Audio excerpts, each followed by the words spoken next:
There was a time that Beerus was seen as the most terrifying being. The ability to destroy an entire planet with a tap of his finger was heart-stopping. But soon, even he was found to be capable of fearing someone else. I'm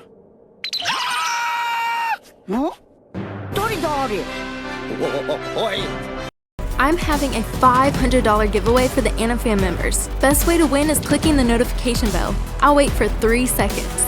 3, 2, more details in pinned comment and description, and 1. Shaking and sweating, he bowed down to the small, childlike Ceno. Anytime he appeared, everyone around would, at the very least, bow their heads to him. When the Omni King was involved, Beerus would suddenly become beyond worried about Goku's carefree nature. Because the terrifying fact was this: Ceno is the king of all, the Omni King who can and will destroy anything around him without a single thought and without any effort.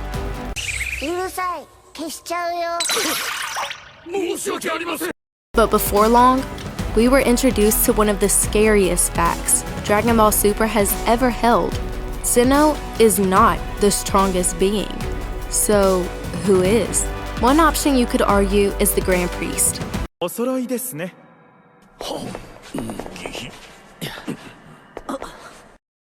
Remember when you actually did believe Beerus was the most powerful being in the entire universe?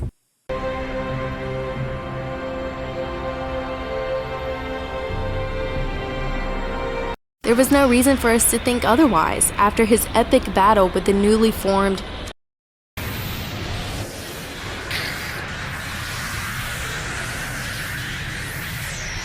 Super Saiyan God Goku. But then, we learned something shocking. After days and days of training, attempting to do what seemed to be the impossible, Vegeta had almost given up on becoming a god himself.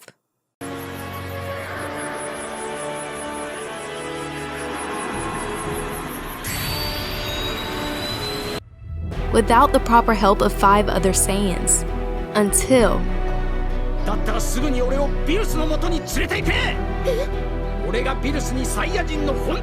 Whis showed up after a lunch date with Bulma.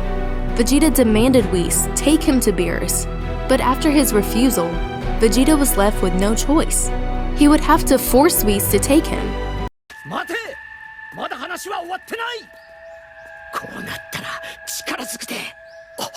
That's when we all discovered the truth.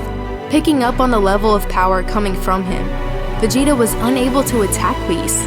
Turned out that Whis was Beerus' teacher. From then on, it was common knowledge that the angels were stronger than the gods of destruction that they looked over.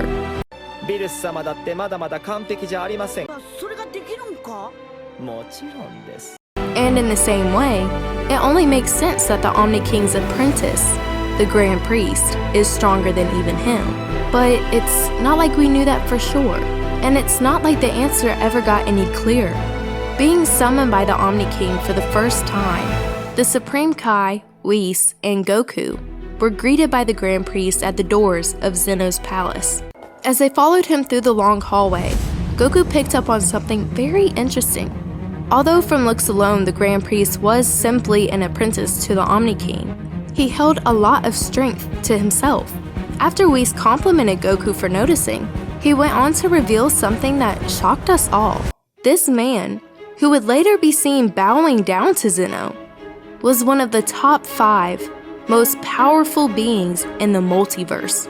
So who's the stronger of the two, the Omni King or his apprentice, the Grand Priest? If you really think about it, Ceno is nothing but an overpowered god of destruction, isn't he? Have you ever seen him create anything before?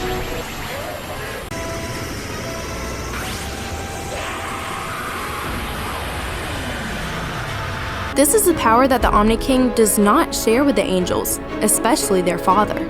The Grand Priest has many different abilities and types of strengths.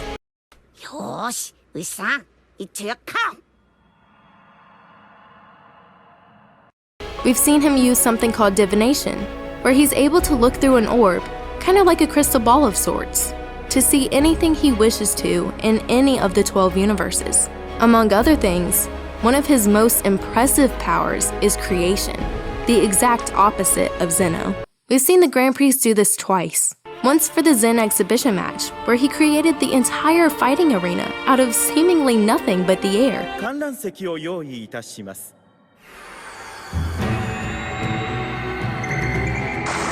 And then again, with nothing but a swipe of his hand, the stage for the Tournament of Powers started coming together.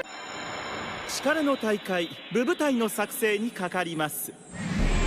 But what really stood out to us was his physical strength. After Whis had revealed to Goku that the Grand Priest was not only strong, but in the multiverse's top 5, Goku of course got excited to test his own power to someone with a title like this. But as you'd expect, Whis encouraged him to calm it down. This was not a title to be taken lightly. As one of the multiverse's top 5 strongest beings, Whis confessed that even he was no match for the Grand Priest.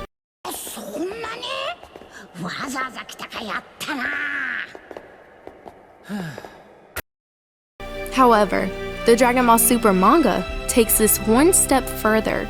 Not only is he said to be in the top 5, but the manga says the Grand Priest is the strongest being in the multiverse. Do you agree with this? It does seem a little suspicious that they would leave this fact out of the anime if they weren't going to show stronger beings than even the Grand Priest at some point. But let me know what you think, AniFam. One thing is for certain though, the manga does a great job of giving proof of his immense power. One example being with Rumshi's battle cry. This is Universe 10's God of Destruction, and his cry was said by Whis in the manga to have the most powerful voice in all of the universes. So powerful that it's able to paralyze the other gods of destruction, as well as make the Supreme Kais faint. But the Grand Priest, the most powerful voice in all of the universes, did absolutely nothing to him. One of the most unfortunate things from the anime is that we never got to see the Grand Priest in action.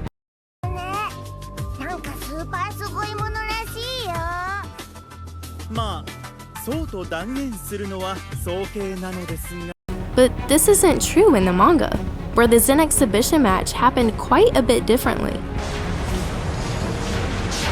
Unlike in the anime, the gods of destruction actually fought each other.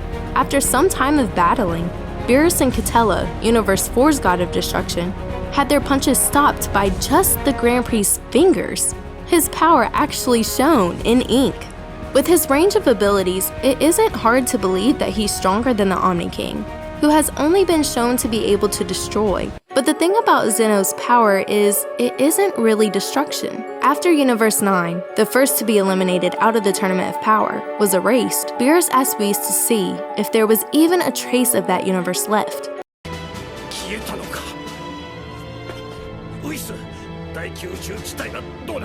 The answer is something we were all expecting, but it was something that gave Beerus a very surprising reaction. Why would he be shocked to find out that literally nothing was there? Almost as if Universe 9 had never even existed. This gave us enough evidence to understand what happens to the people living on a planet that Beerus destroys.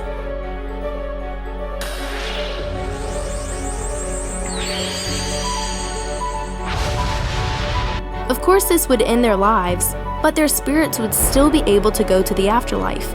After the Omni King erases you though, we're left to decide for ourselves if he beats out the Grand Priest's abilities of creation.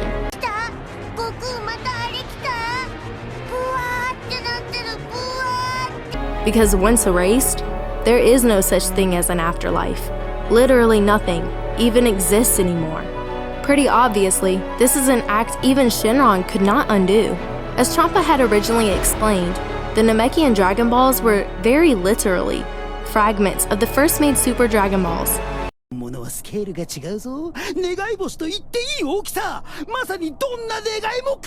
Therefore limiting their powers. This is something we learned even back in the days of Dragon Ball Z. Shenron admitted that defeating Vegeta and Nappa was beyond his power because they were stronger than his creator, Kami. Even in Dragon Ball Super, we saw the limits of the normal Dragon Balls. Needing to find the location of the last Super Dragon Ball, Beerus asked Bulma to create a Super Dragon radar. Unsure if she could do it or not, she instead insisted that Shenron could help them find it, but she was wrong. As they found out, finding a Super Dragon Ball would be impossible for him to do because it was beyond the realm of Universe 7, These limitations are proof of why only Super Shenron can undo the Omni King's erasings, a power that surpasses destruction.